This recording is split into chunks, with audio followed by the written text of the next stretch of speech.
Hi praise lord, ఎలా ఉన్నారు?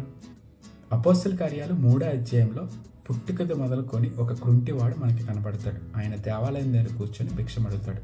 ఒకరోజు పగలు 3 గంటలకి ప్రార్థనా కాలంలో పేతురు, యోహాను వీళ్ళిద్దరూ కూడా నడుచుకుంటూ ఆ దేవాలయానికి వెళ్తున్నప్పుడు ఈ వ్యక్తి వాళ్ళిద్దరిని కూడా భిక్షం అడుగుతాడు.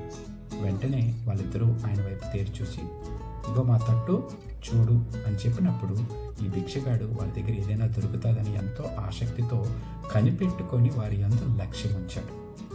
వెంటనే వారు చెప్తారు, మా యొద్ద వెండి బంగారాలు లేవు, కానీ మాకు కలిగినదే మీకు ఇస్తున్నామని చెప్పి నజరేయుడైన యేసుక్రీస్తు నామంలో లేచి నడు అని తన కుడి చేయి పట్టుకొని లేవనెత్తుతారు. వెంటనే తన చీల మండలంలో బలం నొంది దిగ్గున లేచి నడుస్తూ వారితో పాటు దేవాలయంలోకి వెళ్ళి ఎంతగానో దేవుని స్తుతిస్తూ బయటకు వచ్చినప్పుడు అనేకులు ఆయన్ని చూసి విస్మయం ఉంది, ఆశ్చర్యపోతారు. చూడండి, ఇక్కడ మనం తెలుసుకోవాల్సింది కొన్ని విషయాలు. ఈరోజు ఈ యొక్క కుంటివాడు దేవాలయాన్ని ఎంచుకున్నాడు, ఆ స్థలాన్ని ఎంచుకున్నాడు. ఈరోజు మనకు కూడా కష్టం వచ్చినప్పుడు, బాధ వచ్చినప్పుడు నువ్వు ఏ స్థలంలో కూర్చుంటున్నావు అన్నది ప్రాముఖ్యం.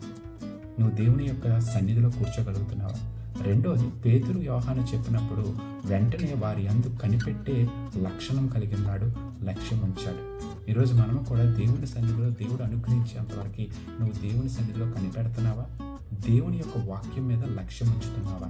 ఈ రెండు కానీ జరిగితే మన జీవితంలో మనము ఊహించిన దానికంటే దేవుడు గొప్ప కార్యాలు చేయగలరు.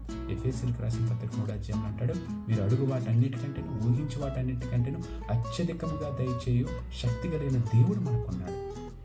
ఈరోజు మనం కూడా దేవుని యొక్క లక్ష్యం ఉంచుదాం, కనిపెడదాం. దేవుడు అద్భుతాలు చేయగలడు. So think about it. May God bless you. Thank you.